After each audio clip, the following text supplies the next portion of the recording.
Good morning, everybody, and welcome to the LMGI's location behind the Oscars, or there are more than one location, so we'll say locations behind the Oscars call.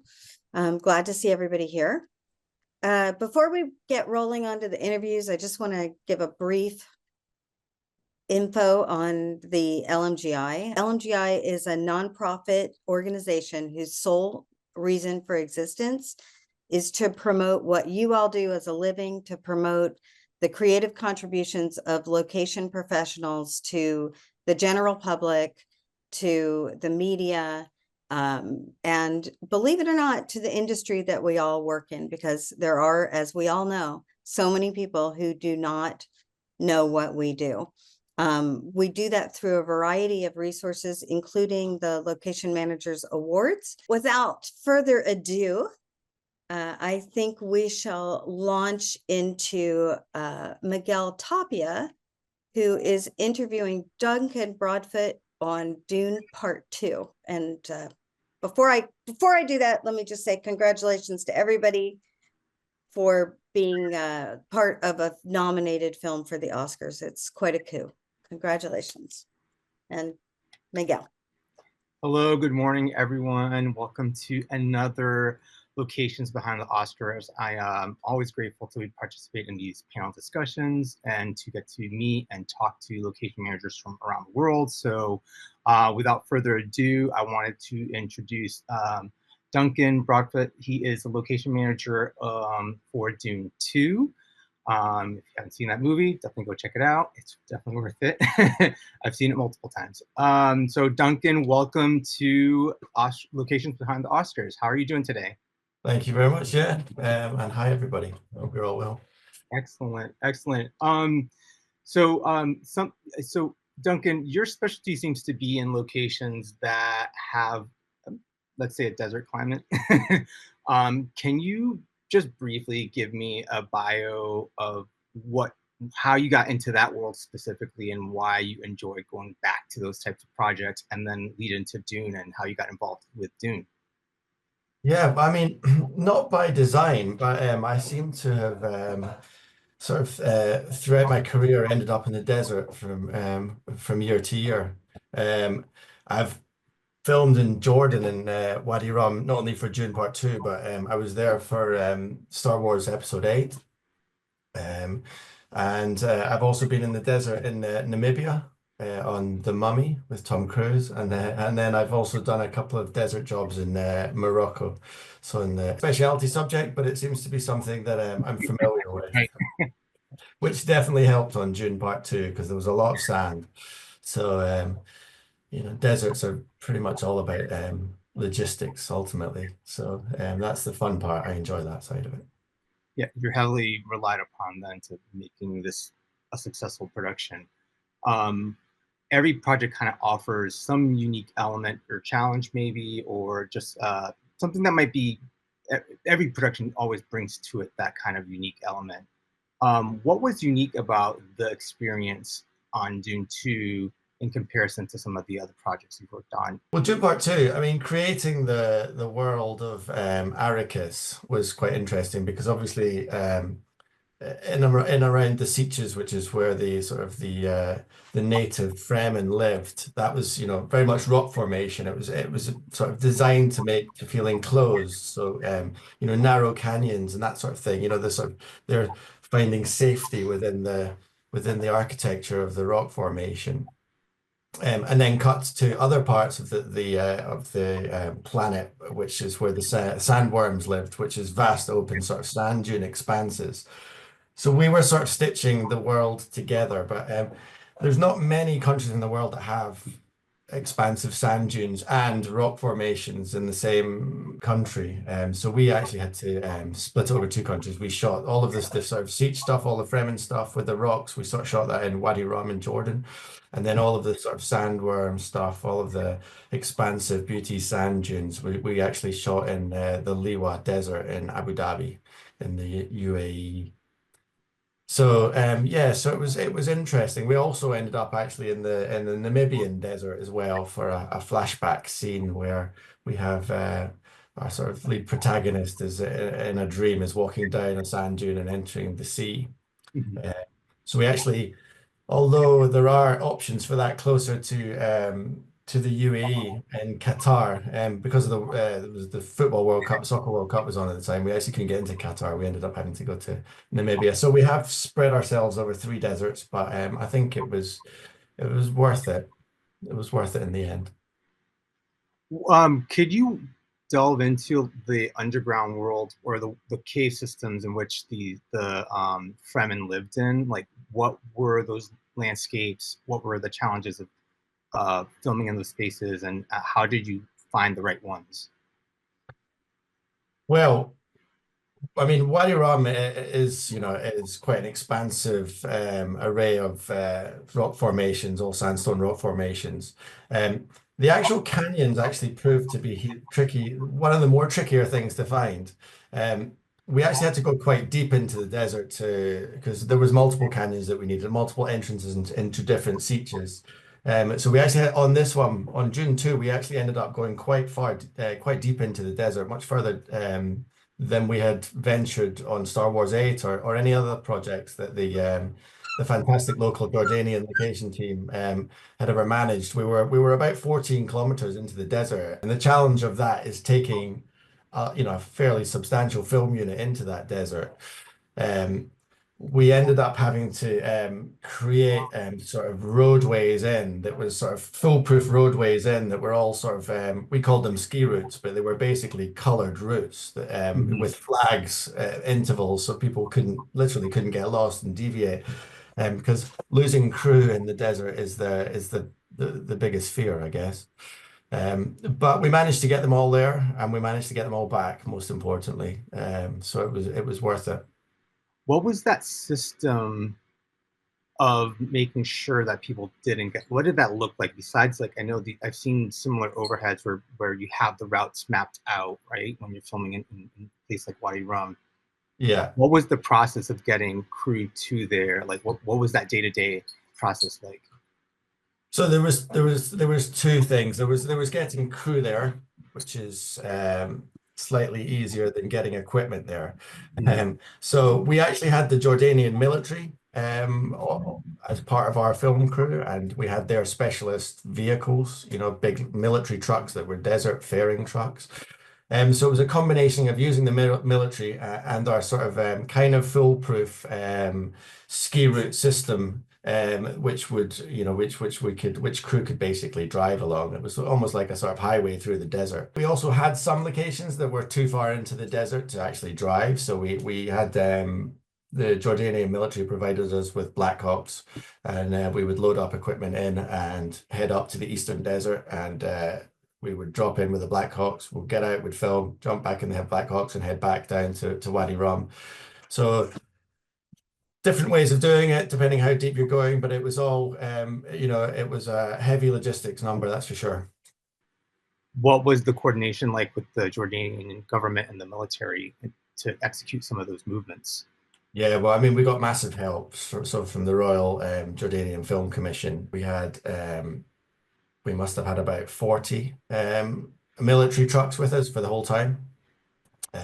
So you just were like, hey, we're moving this day, we need this, it's going over here. Like, yeah, exactly. I mean, much like you would have a normal tech unit on a sort of standard film, camera trucks came in the form of six-wheeler, massive sort of military grade machines. So literally they'd be loading them up and off they'd go into the desert, and then they would, come back at the end of the day. This was Jordan, which was slightly different to where we were filming in the UAE. So in the UAE, we managed to tap into a system and a sort of road network that was half pre-existing from oil rigs drilling. The oil rig companies would build roads out of a material called gatch, which is like a limestone, sand, water sort of mix. and they'd roll it and bake it, and basically the oil, massive oil rig trucks would be able to drive on it. So we actually managed to tap into an existing road network, and we just extended it. But I think in the end we created about 16 miles of road in the desert in Abu Dhabi. So by the time those roads were built, we could drive 100-ton cranes to the location, of which we had many. Out of curiosity, I know this is a little bit into the nitty-gritty details, but is that how long of a process was that to actually like build and prepare those roads? I'm just going to share my screen. The purpose of the roads was to get us to these backlots. So what was the lead time for you to prepare all that for production? Well, I mean, the first point was obviously the environmental management plan, because obviously that took about sort of 2 months preparing that. We had ecologists on board. We had to document every plant that was in the affected area. There was we were replanting plants. We're moving them to different locations, because obviously on Arrakis there are no plants, which was our sort of biggest battle. So we had to move a lot of them. And then once the sort of environmental agency had signed off on our sort of plans, then it was a case of bringing in the bulldozers and the machinery and doing the works that had to happen. All in, I think it took us about 4 months of environmental management plans, then into the groundworks before we were sort of ready to have the first crew members on location. So then on a show like this, when preparing to film in a desert climate, you're on well in advance, including the scouting, but just the preparation part of it, you're on pretty far in advance. Are you there day to day? Or is there work happening and you're coming by and visiting? What is your day to day like on a project like this? Yeah, I mean, I'm sure much like most of you, when I'm on a project, I'm on it for over a year normally. On Dune Part 2, as well as the sort of 3 desert countries, we also had a location in Italy called the Tomb of Brion, which was part of our imperial world, and we also had 2 locations in Hungary. So we were split between 5 countries. So from my point of view, initially it's about finding the locations, and then it very quickly moves on to the sort of permissions process in terms of environmental management plans, etc., in the desert.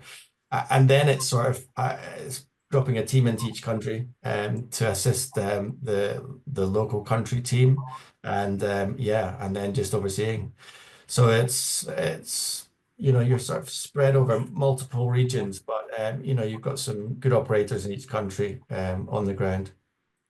Is there a particular story that you can share with us about your experience in any one of these countries that you can share an interaction that you had with some of the local crew that would be interesting for us to hear about? Yeah, well, I mean, engaging the local community, especially the desert, is hugely important. So when we go into Wadi Rum, for example, we employ the local sort of Bedouin community, and they come on and help us. They're helping us with security aspects. They're helping us with transportation, sourcing stuff. They even help with the scouting side of it, because they know the desert better than anybody else. So we're very much intertwined with the local Bedouin community, and couldn't do it without them, to be honest. So yeah, so it's important to integrate like that. Is there do you work with translators? Is there a language barrier? Does that slow down, help? Yeah, I mean, obviously, my Arabic is limited, but we obviously have a fantastic, in Jordan specifically, we had a fantastic local crew who are, experienced technicians, and they were on board. A lot of the Bedouins are actually quite experienced film technicians as well now, from all of the projects that have been there. So, so not only there's a tourist industry there, a lot of them speak English anyway, but there's that they're actually quite experienced in their own rights. So so there's a shorthand there with them, which is good. I'll share my screen once more. Our location in Italy is basically place called the Tomb of Brion. It's about an hour north of it's an hour north of Venice. So a lot of the inspiration from the first film came from this architect called Carlo Scarpa. And this is a mausoleum that he built for someone. And this basically became, this is the sort of people make a pilgrimage here. Architects make pilgrimages here. It's quite in the architect world, it's quite synonymous, and it's got a sort of energy about it that was quite breathtaking. In actual fact, when I took Patrice Vermey, the designer here, he burst out in tears. He was very emotional, and that sort of strange energy carried on into the shoot. And it was my favorite location I've ever filmed at. And even Greg Fraser, the DOP, said this was his favorite location he's ever shot at, because it was designed by an architect. Every single angle had been thought about, so there wasn't any bad angle really for him shooting. So strangely enough, on Dune Part 2, it's an Italian location. It was my favorite one, but I do love Jordan, and I love Wadi Rum. I love the people there, and I would always go back. I mean, So, it yeah. probably helps that you've been there before, so you have like that relationship with some of the same people you've worked on the projects before. So I'm sure that helps. Absolutely, yeah. And it made it so much easier. When we shot Star Wars Episode 8, that was a big number there. That was the biggest thing that had been done there, and that was the first time really that we were using the military and utilizing their sort of skill set. So when Fuad Fuad was the service company producer there, when we decided to when we were scouting for Dune Part 2 first time round, we sort of had a conversation about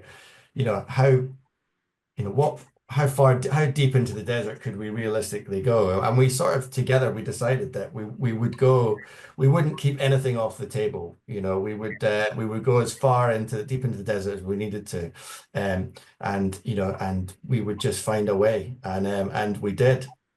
And it was a bit daunting at times, but we made it work, and I hope it looks good on the film, and you could tell. But it was a big logistic number. Well, where there's a will, there's a way, they say. Yeah. How much of the what was the integration of visual effects and practical locations in the film? Because it's done so well, for me, it's very difficult to tell what is and what isn't a visual effects element. We can make some assumptions, but could you dive into that a little bit and give us some more background? I think the cinematography plays a big part in the desert work. I mean, ultimately, when you're in the sand dune environment, a sand dune is a sand dune, so ultimately it becomes about finding the sand dune in the right orientation, and it becomes about accessibility and light and all of that sort of stuff. And I mean, Greg Fraser is, one of the best in the business. So a lot of it was captured in camera in the desert. I mean, obviously, then you take the sandworm stuff out of it. A lot of the actual sort of beauty shots was captured in camera. Then you go to the world of the sand dunes, and sandworm riding, which became sort of we had a sandworm unit on it, basically. That's all they did. They were just capturing sandworm stuff. So it would mean breaking everything up into different pieces. Like the section where Paul Atreides is running to catch the sand dune for the first time, we broke that up into about 13 different locations. There were sand dunes that were 3 feet high that he was running along, so there was a camera at the ground level that was more accessible. Then we actually had to march up into the higher sand dunes, and we were getting those sort of aspects shots. Then we had him sliding down multiple sand dunes, big ones, small ones. So it was dissecting the sort of the action into smaller sections, but the desert gives you plenty of scope to do that. So Yes, there was, there's massive visual effects elements, but we were using as much real locations as possible to sort of enhance that. Digging into those sand dune worms. So obviously the worms are traveling and there's a lot of like sand being displaced as they're traveling. Was there a lot of disturbing of the dunes to kind of combine that with whatever visual effects elements were added on later? Absolutely, and also creating our own dunes. We created our own collapsing dunes. Mm-hmm. So some of the backlot areas I showed you before, we had sections to that where we just had mountains of sand that they were creating sand dunes and they were collapsing them. They had, the special effects department had Mm-hmm. rigged tubes and all sorts of stuff that they were pulling out to let it collapse. So there was constantly something manipulation of it. We also had areas that we were just sort of cordoning off and letting the sort of natural wind take care. For beautiful shots of that sort of wave-like sand you get over the top of sort of sand areas. We were sort of cultivating sand Mm-hmm. like that. So just letting the sort of natural wind do its work. So yeah, so it was. Lots of different techniques involved, but yeah, it was fun. Thank you so much, Duncan. Congratulations to you and the work that you do. And thank you for coming and sharing with us the work that you've done. Yeah. And I'm going to pass this off to Sasha.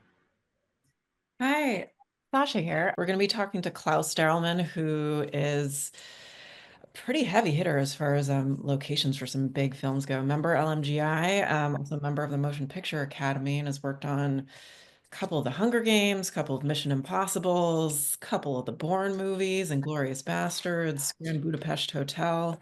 No big deal. And he's here today to talk to us about Maria, which, if folks don't know, it's basically about the final days of Maria Callas, who was perhaps the greatest opera singer of the 20th century. Hello, welcome. Hi, Thank thank you you. so much for joining us. This is a pretty exciting project. When I was watching this originally, like it makes me very nostalgic for Paris, but was this actually shot in Paris? Absolutely not. We couldn't afford that. With the exception of the 3 days, everything was shot in Budapest, and obviously the yard was shot not in Budapest. But we only went to Paris to get the big shots, get the iconic landmarks, so that we can then could sell off the Budapest location, which are very good if you need some Paris locations. And then we literally shot the whole movie in Budapest. And what was the scouting process for this? Because, when you're working with a real life person in places that they've actually lived, was it important to the director's vision that there be a lot of similarity between, where she had actually lived, some of the theaters that she'd actually sang in? What was that like? Yeah, I have to say I jumped on this movie a little bit later than everybody else. And the other thing that you need to know is like that there's a limited number of locations in Budapest because it's been so busy in Budapest that there's hardly any new locations that you come up with. It's more like find or take the existing ones that everybody knows of and put them in the right order to make it work, and then fill in the gaps, which are not that many if you're kind of working in Budapest and looking for something like Central European, like Paris. So the scouting or the kind of the decision on what they wanted, that started before me, but my colleague there in Budapest, David, I don't know if he's listening today. He was supposed, or he tried to get on this panel, but he was busy, unfortunately. But they proposed all the right locations for that, and there's a lot of theaters and a very, very beautiful opera house in Budapest that I shot in before, in the opera house, especially for the movie Red Sparrow. And all the other theaters that were used in the movie, with the exception of the Scala, which is obviously that was our crown jewel in the assortment of, I think it was like 5 theaters / opera houses that we kind of filmed in. But with the exception of the Scala, everything of these theaters were done in Budapest. We still have a huge collection of great interiors, and they're lucky enough they were all kind of different from each other. And the production is guy Henrik Diaz. He produced a lot of boards to give everybody, mainly the director, a vision of what he thought the theaters should look like, because they were not tied to a specific I mean, they were tied to a specific theater, of course, but it was more about the opera that was happening there, like what she was singing there. We were more referring to these theaters and opera houses with the name of the opera that she was singing. But there was a good variation and a lot of styles so that they wouldn't all look the same. Yeah, it definitely seemed like, like perhaps there were a few actual theaters that you filmed in, but it felt like 20 different theaters, when you're actually so that certainly carried through. Did you have a lot of sort of modern elements that you had to contend with in Budapest as far as, filming something that was set in the 1970s, or is it a bit easier to do like a period film? It was all right. In Budapest, you have like modern elements that you want to get rid of. You don't want to see the cars, obviously. And as I said, probably from the beginning, money was a little bit tight on this project. So we couldn't really afford to kind of buy out huge portions of the city to keep the road clear of cars and then put our own cars in. So that was one of the big problems, avoid seeing too much cars in the background. But in general, we got away with relatively the relatively overseeable number of things that we had to remove or alter, especially in the shots outside at the opera house and stuff like that, because the production designer and the set decorator, they had a lot of flower stands. I don't know if you noticed that in the movie, but there's just a lot of flower stands in Paris. And that's more or less the same flower stand that you see everywhere, because it was great to cover things that you really couldn't get rid of, and then usually put a good barrier for us in the background. There was a lot of water work once we start getting into Maria's life with Aristotle Onassis. We've got a lot of water work, a lot of boats, a lot of luxury properties. What can you tell us about that? The producers and the director, they were very early in the process when they started thinking about the movie. They contacted the nowadays owners of the old Christina O yacht that Onassis built, like in the late 50s, I think it was. And it was available. You can still rent it. It's not cheap, I can tell you, but you can still rent it. And they were having a movie about Maria Callas that kind of made it more affordable for us to kind of rent out this boat. So we could shoot 3 days on the boat and around the boat, or on the yacht and around the yacht. And there was a little bit of prep that was allowed as well, but it was tough. It was tough. It was easy from the logistical side, because a lot of the times you have the problem that you have to bring the actors to the yeah, it's a beauty, isn't it? Yeah, I'm going to share my screen here. This is actually from your email because it has some great captions, but these are some of the boats, so I think everyone can take a look at these. We basically kind of got everybody on the boat in the morning and all the equipment onto the boat, so we didn't have to shuttle back and forth a lot. We had like 2 or 3 positions outside in front of the island. Who's that?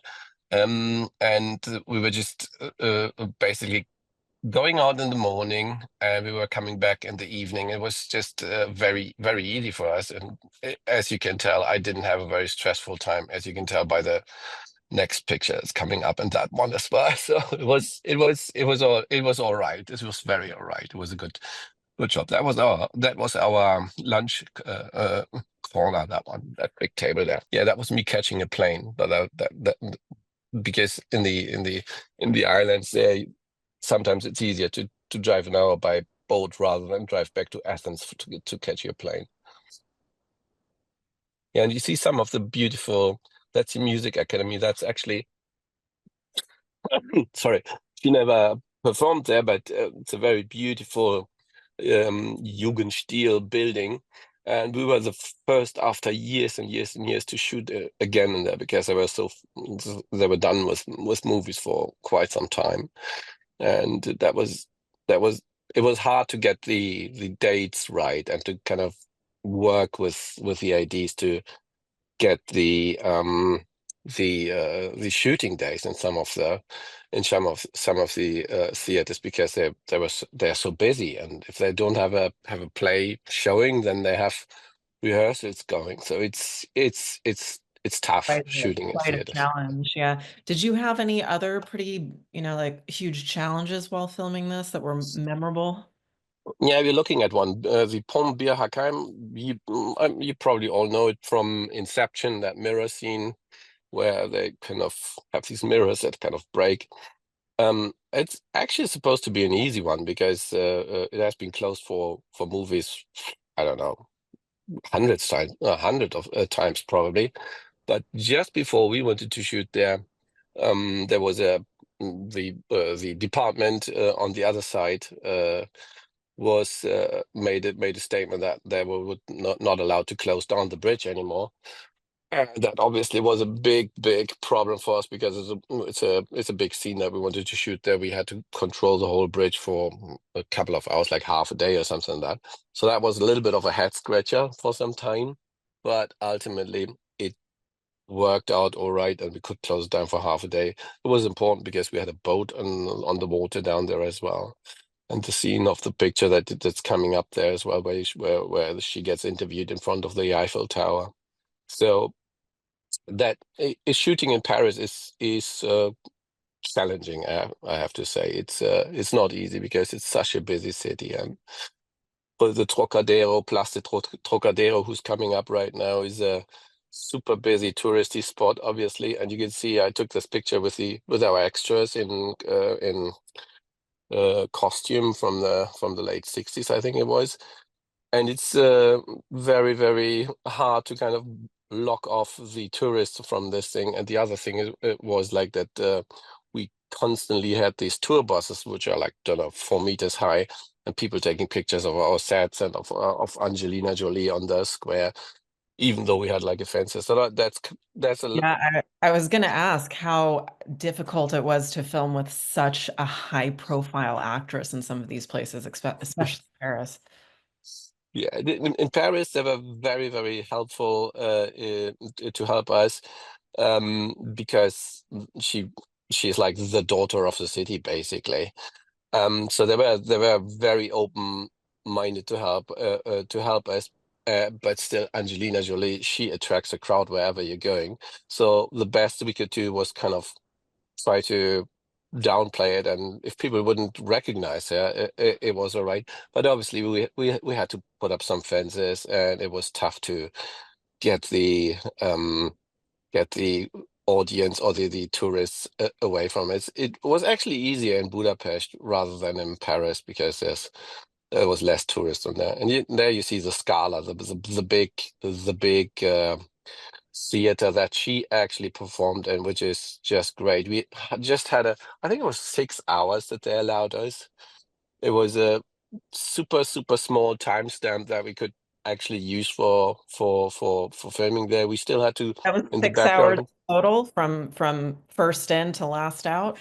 I think it was 6 hours shooting time, but it Okay. was not more than 12 hours all in or something. I would really have to look at the location sheet or of that day, but it was super tough, especially for the camera, because I mean we were shooting on film stock, and Ed Lachman had to light this place, which is, even if you come up with a plan beforehand, and if you kind of connect with the theater and have a couple of electricians who kind of help you preparing the situation, it was still very tough, especially if you can't just throw money at people if you're kind of on a limited budget, because it's not like it's not like a blockbuster movie that will bring millions and hundreds of millions euros back, I guess. This is all the Budapest Opera House, which is, to be honest, one of the most beautiful opera houses that I know. It's inside out. It's one of the most beautiful buildings you can imagine for that. And that's another Budapest theater, the Erkel Theater, which has more like a 60s style vibe. And that was for one thing. That's inside the biggest national museum in Budapest. Some really great locations that are not easy to get and not easy to service, but totally worth. And that was an old, still abandoned or mostly abandoned courtyard and apartment block that we shot like the Greek Oh, yeah, stuff. the sort of 1940s And Greece. yeah, it was really great. You still can find that in that, and that's the guy that that's in my Budapest made David Filens, who actually made all the puppet pretending to work more than I do. I think we have some shots of Maria's apartment up here too that I skipped over that are really gorgeous. Yeah, it is. The locations really shined in this film. Like it just all looked so It beautiful. is. It is still a stunning city when you go to Budapest, and if you have the opportunity to work there, although it has been shot over and over and over, obviously, it's still this building that you're showing used to be the headquarter of ship, how do you say, a ship company that kind of owns ships and kind of runs in, which is weird because Budapest is a landlocked country, but back in the late 1800s and early 1900s, together with the Austrians, they formed the Austro-Hungarian Empire, and they actually had access to the Mediterranean. And this is just such a grand interior. The whole floor in this building has like these beautiful, great big rooms and wooden panelings in every room. And that was actually very tough because it is under reconstruction, which was planned for, I don't know, 15 years. I heard like 10 years ago, I already heard like, oh, you can't shoot there anymore because it will be renovated. But now they really started, but we still got our foot in there, and it was totally worth it. It was exactly what the production designer was looking for. Yeah, it seems And like this, there were a number of locations here that were, hard to get to, or it was the first time that someone had shot there in a really long time. And yeah, how did you cajole these people into letting you in? Like, was it sort of like the Angelina factor, the Maria factor? it was All of it was it. definitely the Maria factor and the Angelina Jolie factor. Especially this music academy was a super tough cookie because they had, I don't know, they had bad experiences like 10 years ago, and then I decided, no, we're not doing that anymore. So, but they came back to us. It was super difficult because for various reasons, it was super difficult to get our foot in there and kind of make this work. But it was totally worth it. Although you have to imagine all these opera pieces that you see in the movie quite short. It's not that they take like a whole scene. It's just her doing a little bit of singing and then cut to the next one. So it was quite a lot of work to get all of that lined up and make this work in a shooting schedule for the first Eddie as well. Well, it looks fantastic. I think that's all the time we have. Thank you so much for chatting with us about this film and all of the gorgeous work that went into it. I'm going to pass this over to Gina Vreeland, who's going to be chatting Thanks. with Ratu. Thank you so much, Klaus. Okay, thanks. Bye-bye. Hello, we have Pavel Spacek here. He worked on Nosferatu. Career, you've worked on, big American projects, but you've also worked on local ones. Can you tell me, the difference in working, with the local versus, the American ones, and where Nosferatu fit in that spectrum?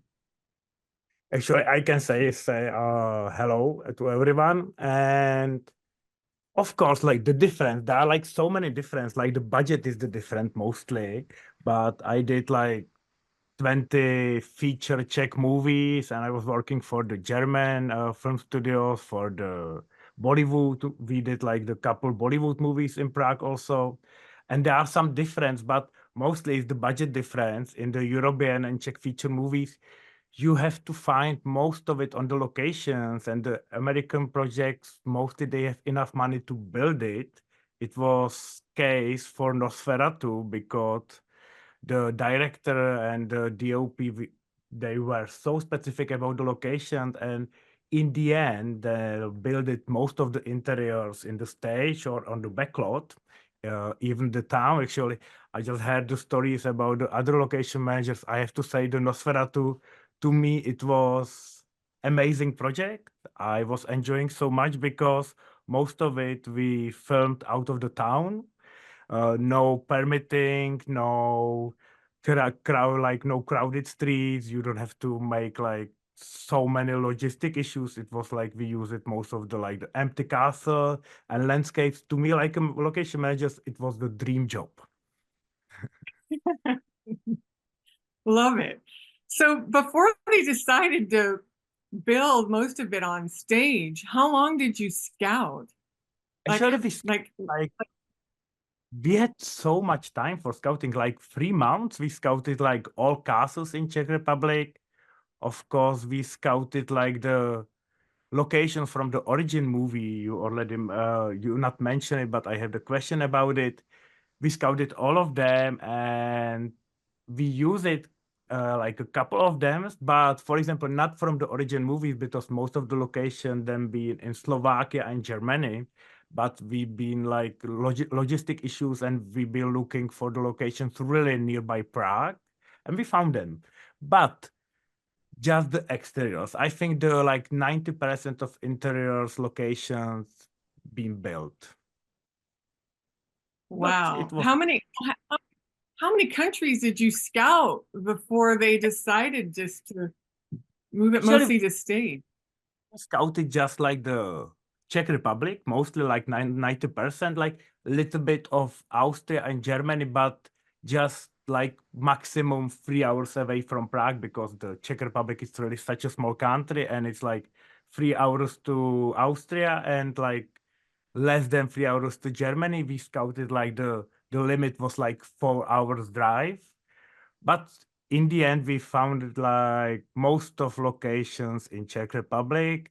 We scouted Romanian landscapes, but we sent them just like the small camera crew to the establishing shots, and most of it we shot in the Czech Republic. So, given that it's a period piece and, the little bit that you guys, well, how many location days were you out total? Actually, it total like 8 and 9, I think, I guess, not so many. Not so many. It was like Okay. normally like we have like 50 locations, but now we ended up like just 10 locations. Or you would say like, what was it? How many locations out of the stage? Like I can share like 3? like I will show you some document I prepare. It's easy to see. Nosferatu. Because the Robert Eggers and Jarin Braške, like the director and DOP, then be really specific about location, but so specific. It wasn't easy to find it. Like, for example, this is the original location. This is the location from the movie. You can see it. This is like really nice military hospital, which is based in Prague. It's really easy. It's really easy to go there. It's really nice to shoot there. It was a hospital in the movie. This is really nice, like cemetery also in Prague. We are always like trying to find all locations really nearby Prague. There is some limitation with the projects, everybody knows.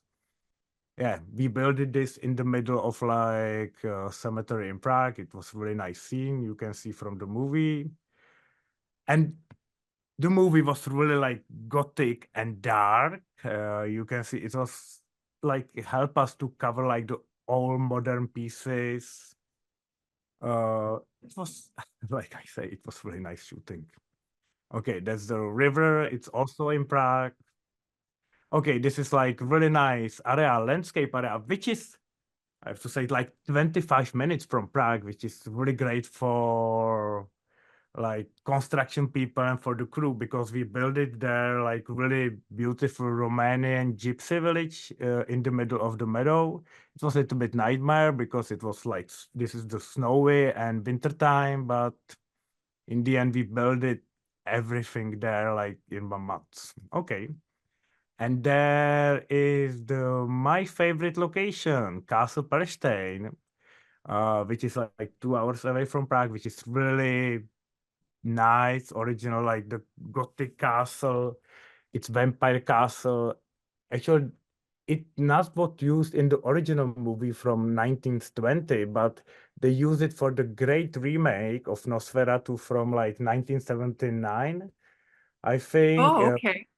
in a Germany movie, and they shot it inside of it, and they used the Czech locations for that movie. It was really helpful to me to watch that movie, and we ended up in the castle also because this is really like dark place and nice place to shoot. You can see some shots from the movie. Yeah. Yeah, that's the Chateau of Orlok in Germany.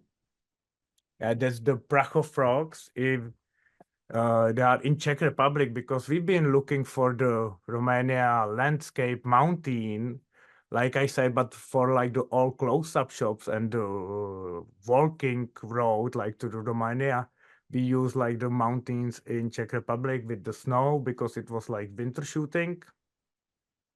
Yeah, that's the Old Quarry, also really nearby in Prague, like by Prague, because it's like 30 minutes. It's a lovely place. It's private. It's really easy to shoot, and it's a lovely place. We did this scene, which is so dark, you can see, and of course, it's combination with CGI. Did Oh, they use that also in the Dracula movie? The one, the Bram Stoker's, did they use, was that a location for that movie? Would you know? I don't know. I- It looks, I'm not sure. I will find out, but I'm Okay. not sure. all Okay. right.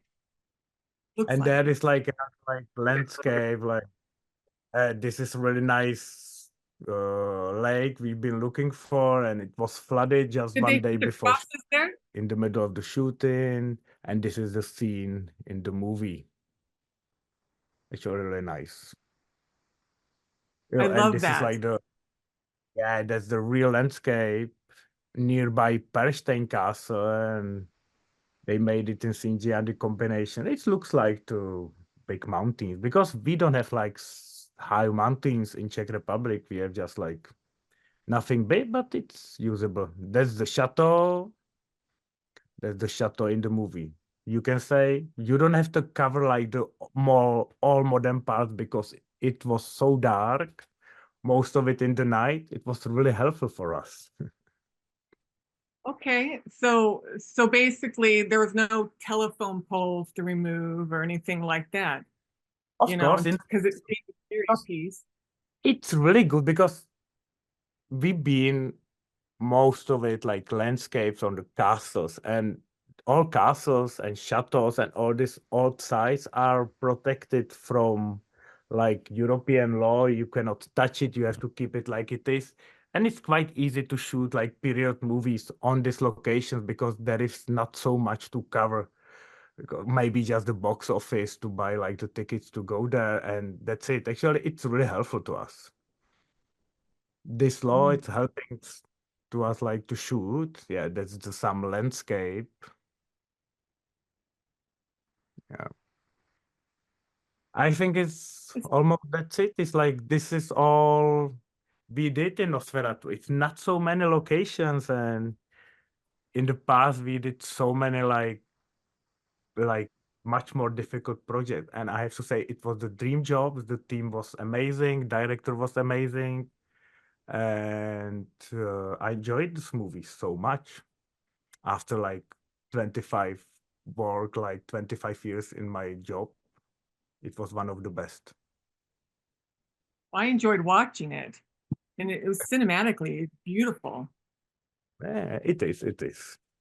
I especially love the carriage scene, you know, Yeah. where I just love that. So, Yeah. yeah. Actually, it's really, Yes. and it's like we did it like it's combination with CGI, but it's the real crossroad. We've been looking for this crossroad like for like 4 weeks because Jarin Blaschke, actually, he already been nominated for the Oscar, and he's really difficult. It's like he has like the all pictures with the specific angles, and Pavel, find me this. And it's like, it's sometimes it's really hard because it's not actually working like this. But you, Well, so how long did it take you to find that road, would you say? actually, this is like it used to be the military area, and it was like really nice to find it, and it's so easy to shoot because you can cut the tree, you can do whatever you want, you can use the artificial snow there. And this area, it's also really like handy because it's also like 40 minutes away from Prague. There's a question. Did they build the peasant hotel before the hero gets to the castle? And Yes. Okay, they built that. Okay. It's on the backlot of Barrandov in Prague, yeah. See, and then it says, and it may have been mentioned, but what city studio did they do all the builds? Yeah. That was Yeah, Prague, it was Barrandov Studio. And actually, we have really nice medieval town built on backlot. It's from the Nightfall TV show. Maybe you remember it 10, 15 years ago. And they are still keeping it. And it's like, it's beautiful. It's quite a huge site of the big medieval town. Someone, if you are looking for it, is a great location to shoot. It's like, it's not location, but it's the great set to shoot. It's lovely and it's really huge. And they use it for wow. 3 days of shooting. We have Wow. days Wow. in Budapest, they have New York backlot site, like huge street. It's also, we are jealous about it. We don't have it in Prague. Anything that was difficult to do and that you needed help from like a local, government official or city official that helped you out? Normally we are really in touch with the mayor of Prague and with all these people from the towns around Prague, and we have really good like connections with them, but not for this project because we just had like 2 or 3 locations in Prague, but mostly like the exteriors building. Like I say, not so much on this project. Are there like any interesting stories you'd like to share? It's Yarin Blaschke, the DOP, is crazy guy, and it's like it was like on the like we made like hundreds directors recce, like looking for the great locations with the DOP and with the director and also with producer Chris Columbus. And he was like he was funny because he's like the runner, and like every time he'd been lost somewhere on locations in the forest because he always running to find the best angle and best locations. It was fun. It's not funny stories, but it was like in the end I asked my assistant to like take care about him because I lost him like 5 times on the director's recce, and we've been looking for him like half an hour. You know what? So when I was watching the movie and I was watching all these rats everywhere, that kept coming up. And I was wondering, like, I was looking at the interviews and looking it up. They swear they didn't lose any rats, but I don't know. It was CGI. But of course, they have some like artificial rat, and I have one at home. Well, thank you so much for joining us. I really enjoyed talking to you, and I enjoyed watching the movie. And Thank you so much. even though it was mostly on stage, the locations you did produce, oh my gosh, they're stunning. So Thank you. good job. Thank you, Gina and Pavel. I want to introduce everyone to Nadej Marti, who did the locations for The Substance. The Substance is a body horror film that stars, follows a fading celebrity. Elizabeth Sparkle is her name, played by Demi Moore, who, after being fired for her age, basically, from her producer, uses a black market drug to de-age herself and create a younger version of herself. And if you guys haven't seen this movie, it is one weird and crazy ride. It has been nominated for 5 nominations: Best Picture, Best Actress, Original Screenplay, Best Director, and Makeup and Hairstyling. And we want to give a warm welcome to Nadej Marti. Nadej, tell us a little bit about yourself. How did you get into locations? Oh, I started 25 years ago when, so it's a long time now. And I went in a cinema school and I started to work with my teacher who was a location manager. And I started to work with him on Ronin of John Frankenheimer with Robert De Niro. That it was my first movie. And after that, for me, it was like, okay, I want to be a location manager. And I start to work with him. And in parallel, because, you know, I live in south of France, so it can be difficult to find work sometimes. So I work also when I start for the TV, like first assistant director. So all my life, I was like a location manager, production manager for TV and line producer. And now I stopped, but I was also first ID. So, and I work a lot with a lot of brands like Porsche, Ferrari, and Chanel, that.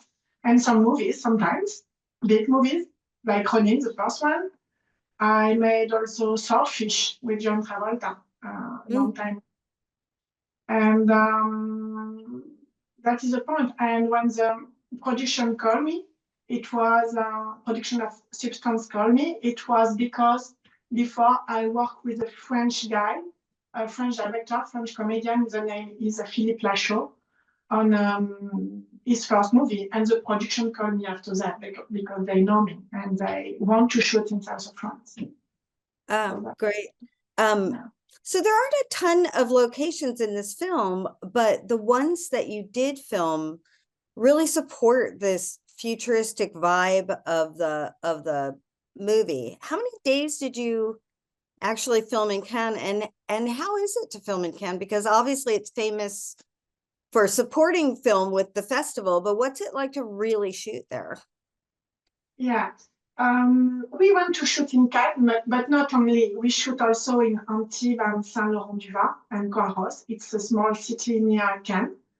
And it just was 9 days of shooting in September. So it's not so much, but it took a lot of time for prep and scouting because Coralie Sparja, she's very precise and she knows exactly what she wants.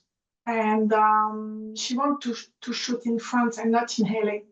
So it was easy because I exactly know what she wants, but complicated because in the same time, she exactly wants what she wants. So it was complicated to find all the location. So I think it took for me something like 7 weeks in total for scouting. And all the preps for 9 days, it was like 4 months of preparation for the movie. So yes, it was long. Yeah, and you told me that the director also went scouting on her own in Los Angeles which is really funny. She went scouting to look for Los Angeles in Los Angeles and decided to shoot Los Angeles in Cannes. Yeah, exactly. She went in the same time I was scouting myself in south of France, and she was in Los Angeles and took some pictures and all that. And at the end, she decided to come in south of France. I think it was different reasons. It was because probably it was a little more expensive to come in LA. Also because she wanted to work with French crew, so it was easier for her to stay in France. And also it was also just 9 days of shoot. So and we knew that it's possible to find location in south of France. Well, specifically, and you have some pictures to share, I know as well. But specifically, there's it's funny because it's such a simple thing, this pink wall and this palm tree, and yet it was so important to the film. Can Can you tell us, I know there's a little story behind that. Can you tell us a little bit about it? It's a pink wall, but that is not in Cannes. It's we found this pink wall in city of Nice, and she was thinking, okay, I want a pink wall with a coat, yellow coat. I had the same color on my suite, so she requests for that. So the first thing was where we can do that, and we did a scouting in Cannes. That is a wall, the pink wall. Normally, it was in front of the Carlton in Cannes, the famous hotel in the Carlton. They redoing the hotel at this time, so they need to put false wall in front of the Carlton, and they put some pictures of stars. And when we went, she said, hey, I want to do my pink wall on this location. So we needed to request to the city and the Carlton to paint all the wall in pink. So I think it was like 100 meters, something like that. Yeah, it's just really interesting, and you guys will see when you see the film if you haven't. It's very symbolic. The other thing that was pretty symbolic is there's a scene where Elizabeth sees the ad on a billboard of a replacement for herself, her younger self, up on the billboard, and has an accident. Can you tell us a little bit about that and how you shot that, how you found, because in LA it's very hard to shoot a billboard, but how did you find that and accomplish that scene? Yeah, first things you need to know, it's Coralie was totally focused on pine trees. That is one of the main character of the movie. It's the pine trees. She wants pine trees everywhere. So the first thing it was to find pine trees like in LA, need to be similar like in LA. So it was very hard to find. And at the end, I found this car park. It's the name. This place. It's Marineland. It's like a park for kids. It's a big car park. And in the background, you can see the billboard. And the billboard is on this place, on this location, is a private one. So it was not so complicated to request the permission to change the billboard because it's private. It's not in the city. We talk about the deposit area where, so just to set this scene up for everybody that hasn't seen the film, Demi Moore's character has to obtain this illegal substance. And so Nadege, tell us where this location was, because it's a sort of seedy area of town, right? Yes, it's in the town of Saint-Laurent-du-Var. It's a small town near Nice and Cannes.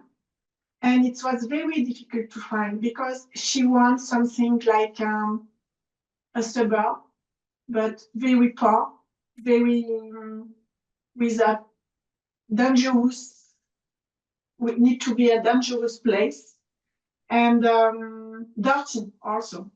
So it was a little complicated to find, but at the end, I found it in this location. I can to show you. Deposit. The name is Deposit. Let me check. Wow. Yes, it's this location. And Nadege, what was it like to take a star like Demi Moore into a location like this, in an area like this? Oh, she was incredible. She was nice and she was okay with her. And it's very easy to work with her. And we need to just to explain to her where we go every day. And it was easy, We had a lot of security also, police and bodyguard and security. So that was easy. And also to have this location, it was very hard because, City Hall doesn't want to show a place like that. and also the legal manager of this site doesn't want to have shooting also when we start the process, because they want to destroy that, they want to do another thing. So it was a little complicated for me when I start, because I needed to convince the CTO, but also the legal site manager. So it took me like a lot of time to add the permit for that. And also I needed to work with social association who helps people in this area. And it was good because I explained to them, we can work with the people inside. We can ask to them to be a part of the project. Like they can work with us like security, they can be extra, they can work with us. So for me, this location was not like, okay, I have the location, okay, we see a paper and after we go just to shoot. No, I had one of my assistants, my location manager, need to went 1 or 2 times every week before to shoot during 1-2 months to talk with the people, to explain to them what we want to do. And because it was the first movie in this place, in this location. So, and at the end, everybody was very happy, and they made pictures with Demi Moore. So at the end, it was good, and it was a very good experience, and the city hall is happy, everyone was happy. And now, this location, they made 2 films after me. Wow. So that is good. Yeah, that is good. You opened up the door. That's interesting. Yeah, I opened the door, yes, to everyone. Yeah, it was complicated. Not simple, really. Yeah, well, you paved the way, which is always great. You paved the way for other people to come in behind Yeah. you, which is something we always, want to do. There was one other location that we wanted to discuss, which was the hospital location, which was, can you show that and tell us what that actually is, because it's not a real hospital. Okay, that is a theater. It's a theater in Antibes. It's a city near Cannes. And yes, it's a theater. And she wants something like that, very brutal. So it was a deal. We went in the city for a few days, 1 day for the hospital, but other day for other location. And it was a little complicated also because I don't have the picture to show you, but it's near a big road, where we need to stop the circulation every 10 or 15 minutes. And we had the permit just to stop the circulation 6 minutes by 6 minutes. So it was, a long day. Yeah. To do. Yeah. Well, I know also that you and I spoke a little bit before, and by the way, everybody, there's some publicity out about this film that says like when they went out on location that they had like 8 people with them on location, but Nadej was telling me that is not at all true, that they were like 100, 120, 50 people when they went out. Yes, the crew was between, I think, per day, depends, but we were like, I think 100 people, plus security, plus extra, plus a lot of things. Yeah. So, yeah. Not, we had a small crew just one time, It was one night to shoot all the palm trees during the night. We went just with Coralie, the DOP, first IC, and the driver and myself, I think, and the first assistant director also. We went with a car to do all the shots of the pine tree during the night. But it was the only way we went with a small car. You went out small, yeah.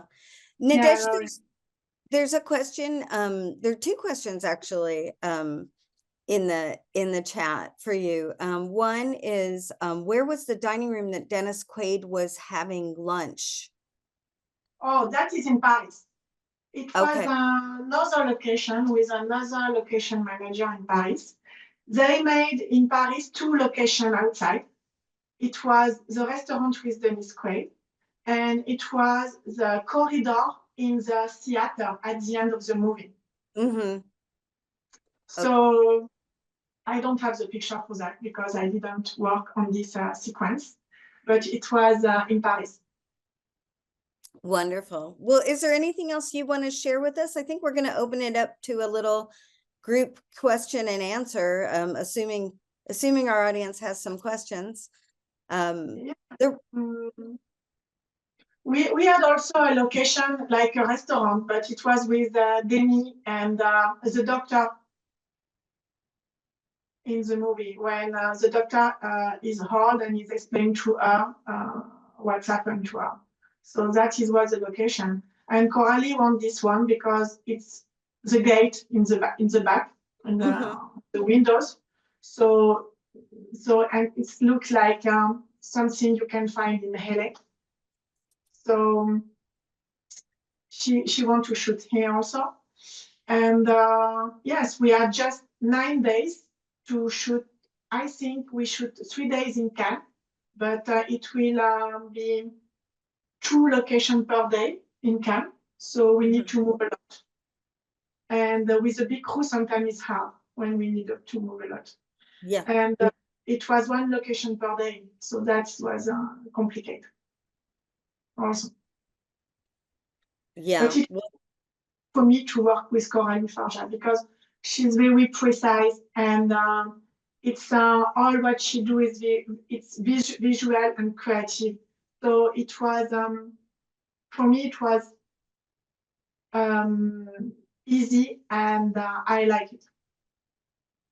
That's wonderful. Well, Nindesh, thank you so much for joining Thank you. us. And we want to open up to I guess let's see how this is and yeah, and I want to congratulate everyone again for having worked on an Oscar nominated film. We all know that locations contribute to the overall look of the film, and we never really get that kind of attention. So this is one opportunity for us all to give everybody the attention that they deserve. How about from our audience? Do we have any questions? How do you see the future of location management with the increased use of AI technologies and virtual sets? So this goes to all of our panelists. Is there anyone who wants to opine? I think this would be an interesting question for Duncan. Well, I mean, do you mean AI technology as a sort of tool within the location department, or do you mean sort of an extension to the sort of visual effects world? I'm going to open this up to the person asking the question to maybe give a little bit more context. I would say it's probably how do those two worlds merge together, right? How is creating virtual elements and then combining them with practical. Kind of, we sort of talked about this a little bit earlier, but that would be my understanding of the question. Yeah, I mean, certainly as a research tool, well, we've been using a form of AI for a number of years in terms of Google. I mean, I remember prior to the whole to having that resource available, it was books and other sort of research materials that you're required to find what you were looking for. Whereas, you know, AI is just another tool to help us find stuff, which is always useful, I would say. I think Gahan has a question. Oh, just a quick question about Maria, because of all the beautiful opera houses and things like that, and so many practical locations. Was that movie mostly shot on location? No, honestly, it was entirely shot on location. We didn't have one single studio built. We had like a wall that we put into her apartment to kind of build the kitchen, but that was it. There was no build. It's all shot on location. It looks great. I want to see it. Thank you. It's a great film. It really Thank you. beautiful. It is really beautiful. Well, I don't see any more questions out there, so I think we're going to wrap up our call for today. Bye-bye, everybody. Thank you so much to our panelists. Yes. And to our moderators. Great job, you guys. Great questions. Thank you. Oh, it's easy when they're great films like this. Oh, so fun. This is a really great one. Thank you.